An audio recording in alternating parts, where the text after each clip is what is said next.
કરીને આપ્યા છે સૂચન। આકરી ગરમીમાં સ્વાસ્થ્યનું ધ્યાન રાખવા સૂચન આપવામાં આવ્યું છે। તડકામાં બહાર ન નીકળવા પણ કહેવામાં આવ્યું છે। સૌથી વધારે મહત્વની વાત છે કે આકરી ગરમીમાં સ્વાસ્થ્યનું ધ્યાન રાખવા કહેવામાં આવી રહ્યું છે અને અનિવાર્ય હોય તો જ નીકળવું। પાણી અને પ્રવાહી પણ વધુ પ્રમાણમાં લેવું જોઈએ તેવી પણ વાત કરવામાં આવી રહી છે। તેઓએ ટ્વીટ કરીને આ જાણકારી આપી છે। દવાખાનાનો સંપર્ક કરવા માટેની પણ અપીલ કરવામાં આવી છે।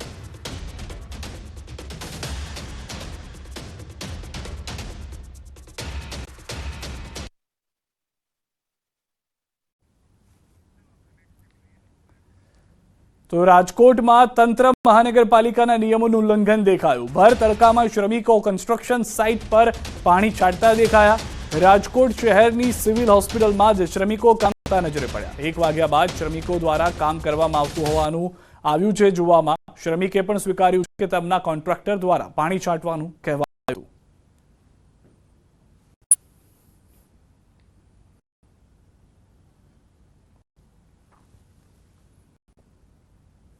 पानी छाटी रहा छो शू कशो? पानी तो छाटવું પડે ને હુકાઈ જાય એટલે। हाँ 1 વાગ્યાથી 4 વાગ્યા દરમિયાન આ જે છે સરકારે મનાઈ કરી છે, તમને ખબર છે? ખબર તો પછી કેમ કામ કરો છો?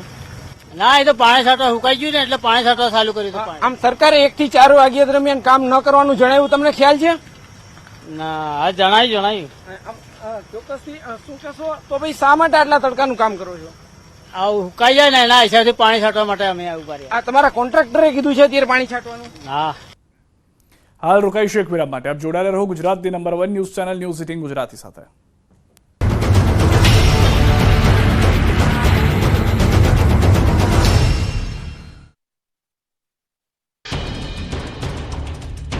શું બજારમાં છે 10 રૂપિયાની નોટની અછત? 10 રૂપિયાના સિક્કા થઈ ગયા ગાયબ? બજારમાં 10ની ધમાલનું રિયાલિટી ચેકિંગ જુઓ રાત્રે 7:54 કલાકે। लुबी पंप्स, फ्लो नहीं फोर्स।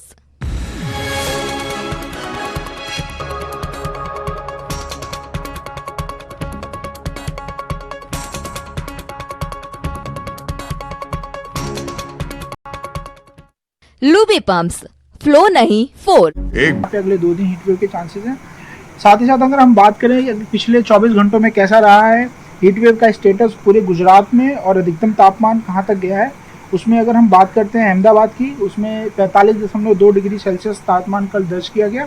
साथ ही साथ गांधीनगर में भी 45 डिग्री तापमान दर्ज किया गया है। सबसे अधिकतम जो तापमान दर्ज किया गया वो सुरेंद्रनगर में 45.4 डिग्री सेल्सियस। ગુજરાત પર સુરેશદાદા જોરદારના કોપાયમાન થઈ ગયા છે। ગુજરાતના 10થી વધુ શહેરોમાં 45 ડિગ્રીને પાર પારો પહોંચી જતા હાહાકાર મચી ગયો છે। હવે તો સુરેશદાદા રાત પાળી પણ કરી રહ્યા છે। ત્યારે ચારે તરફ એક જ માંગ ઉઠી રહી છે કે સૂર્યદેવ હવે ખમૈયા કરો। ગુજરાતમાં 5 દિવસથી અગનવર્ષા વરસી રહી છે। ગરમી 45 ડિગ્રીને પાર પહોંચી જતા લોકો તોબા પોકારી ગયા છે। રાત્રે 10 વાગે પણ 40 ડિગ્રી ગરમીનો અહેસાસ થતા લોકો ગરમીમાં રીતસરના પરસેવે રેપઝેપ થઈ ગયા છે। રાજ્યમાં ગરમીનો પ્રકોપ છેલ્લા 1 સપ્તાહથી યથાવત છે, ત્યારે હજુ પણ આગામી 4-5 દિવસ ગરમીથી કોઈ જ રાહત મળે તેવી શક્યતા નથી તેમ હવામાન વિભાગની આગાહી છે। બુધવારે અમદાવાદમાં તાપમાનનો પારો 45 ડિગ્રીને પાર પહોંચી ગયો। અન્ય શહેરોમાં તો ગરમીનો પારો 46 ડિગ્રીને પાર પહોંચી જતા રેકોર્ડ તૂટી ગયા છે। હવામાન વિભાગે અમદાવાદ સહિત 5 શહેરમાં રેડ એલર્ટ જાહેર કર્યું છે। ગુજરાતના 10 જિલ્લામાં ઓરેન્જ એલર્ટ અપાયું છે। સૌરાષ્ટ્રમાં 3 દિવસ અને ઉત્તર ગુજરાતમાં 5 દિવસ સુધી હીટવેવની આગાહી કરવામાં આવી છે। સાથે જ સુરત વલસાડમાં પણ હીટવેવ વર્તાશે અને દરિયાકાંઠાના વિસ્તારમાં ગરમ અને ભેજવાળા પવન ફૂંકાશે। તો રાજકોટમાં પણ ગરમીનો પારો 45 ડિગ્રીને પાર પહોંચી જતા રાજકોટવાસીઓ ગરમીથી ત્રાસી ગયા છે। અંગ દજાડતી ગરમીના કારણે રાજકોટના રસ્તા સુમસામ ભાસી રહ્યા છે। ઠંડા પીણા પર લોકોએ મારો ચલાવતા રાજકોટમાં બરફની અછત સર્જાવા લાગી છે। કુલ જરૂરિયાતના 40% જેટલી બરફની ઘટ સર્જાઈ છે। ખેડૂતો થઈ જજો સાવધાન। ચોમાસા પહેલા આવી રહ્યું છે ખતરનાક વાવાઝોડું। 120 કિલોમીટરની ઝડપે પવન ફૂંકાઈ શકે, મચાવશે મહાતબાહી। ગુજરાત અને દેશમાં ચોમાસાની ઘડીઓ ગણાઈ રહી છે। ચોમાસું કેરળથી માત્ર ગણતરીના કિલોમીટર જ દૂર છે, ત્યારે ખેડૂતો માટે માઠા સમાચાર આવ્યા છે, કેમ કે ચોમાસા પહેલા દેશમાં વાવાઝોડાનો ખતરો મંડરાઈ રહ્યો છે। આ વખતે વાવાઝોડું તબાહી મચાવી દેશે। હવામાન વિભાગે અનુમાન વ્યક્ત કર્યું છે। બંગાળની ખાડીમાં વાવાઝોડાને લઈને લો પ્રેશર સર્જાયું છે। 24 મેએ ડિપ્રેશન સર્જાવાની સંભાવના છે। અનુમાન પ્રમાણે ડિપ્રેશન બન્યા બાદ પણ સિસ્ટમ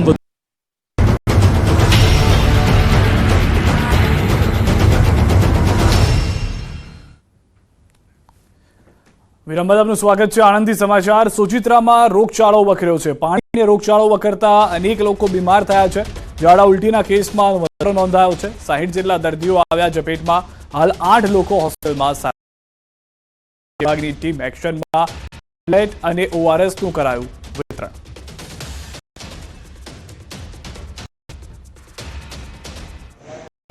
પીવામાં યુઝ નહીં કરતા અને આ ખરાબ પાણી આવે છે, તેથી ઝાડા ઉલટીના કેસો થવાની શક્યતા છે અમારા ઇલાકામાં અને થયા છે. આ વહેલા નિવાડો લાવે એમ દરેક જગ્યાએ જઈ ઘરે ઘરે વિઝિટ કરી સર્વે કરી રહ્યા છે. દરેક જગ્યાએ ક્લોરીન ટેબ્લેટનું વિતરણ કરી રહ્યા છે. જે બીમાર દર્દીઓ છે એમને ORSના પેકેટ અને દવાઓ પણ આપી રહ્યા છે. જેને થોડા વધારે ઝાડા હોય એમને હોસ્પિટલમાં બાટલાઓ ચડાવીને સારવાર આપવામાં. મહત્વના સમાચાર. અરવલ્લીથી ટીટોઈમાં ટ્રકના ડીઝલ ટેન્કમાં બ્લાસ્ટ થયો છે. ડીઝલ ટેન્કમાં બ્લાસ્ટ થતા પ્રસરી છે આગ. વેલ્ડિંગની કામગીરી સમયે થયો છે બ્લાસ્ટ. બ્લાસ્ટના અવાજથી વિસ્તારમાં હડકંપ મચી ગયો. આગમાં 2 વાહનો બળીને ખાખ થઈ ગયા. સદનસીબે ઘટનામાં કોઈ જાનહાની નથી થઈ. દ્રશ્યોમાં આપ જોઈ રહ્યા છો જે રીતે સ્થિતિ સમગ્ર ટ્રક છે તે બળીને ખાખ થઈ ગઈ છે. ટેન્કરમાં બ્લાસ્ટ થતા આ ઘટના ઘટી હોવાની જાણકારી છે.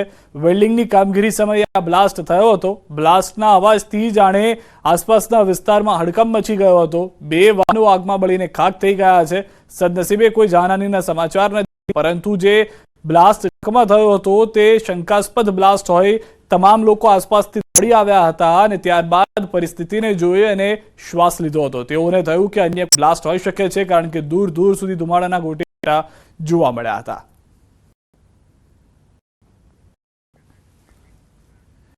ગાંધીનગર સિવિલમાં 108 એમ્બ્યુલન્સમાં આગ લાગી છે. દર્દીને લઈને પહોંચેલી એમ્બ્યુલન્સમાં આગ લાગી. એમ્બ્યુલન્સમાં અચાનક ધુમાડા નીકળતા નાસભાગ લાગી હતી. એન્જિનના ભાગે સ્પાર્ક થવાથી આગ લાગ્યાનું અનુમાન છે. સિવિલના કર્મીઓએ આગ પર કાબુ મેળવી લીધો. દર્દીને લઈને હોસ્પિટલ પહોંચી હતી 108 જેવી પહોંચી. અહીંયા કોલ આવતા તે નીકળી રહી હતી. તે દરમિયાન એન્જિનમાં સ્પાર્ક થતા આગ લાગી હતી. આસપાસથી તંત્રના લોકો દોડતા આવ્યા હતા અને આગને કાબૂમાં કરી હતી. સમાચારોમાં અત્યારે બસ આટલું. દેશ પ્રદેશની તમામ ખબરો માટે આપ જોડાયેલા રહો ગુજરાતની number 1 news channel news Gujarati સાથે.